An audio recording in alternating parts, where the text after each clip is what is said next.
Ce que je remarque ces dernières années, c'est que la culture, au niveau du discours, commence à être de plus en plus intégrée. Pas simplement dans le discours.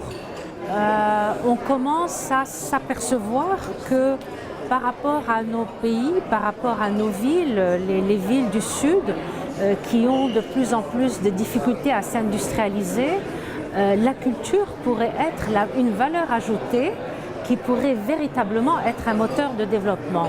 Et en ce sens, je pourrais donner par exemple des exemples au Maroc, dans mon pays, où on essaye de plus en plus dans toutes les villes d'introduire des événements tels que les festivals, parce qu'on estime que ça peut à la fois améliorer l'image des villes et en même temps contribuer à une meilleure communication et donc à un meilleur tourisme.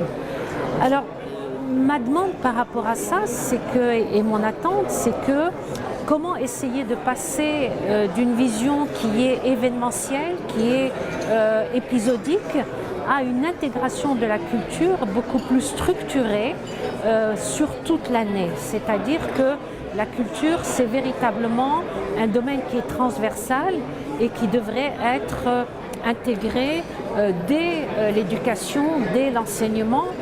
Par exemple, au Maroc, je me rends compte que, pas simplement au Maroc, dans l'ensemble des pays du monde arabe, il y a très peu de gens qui lisent véritablement. Donc, or, la lecture est un vecteur fondamental, pas simplement la musique, la lecture est un vecteur fondamental de la culture. Donc, ce serait extrêmement intéressant de voir comment intégrer de manière plus structurelle, de l'éducation jusqu'à l'ensemble des aspects des politiques économiques des villes, la dimension culturelle.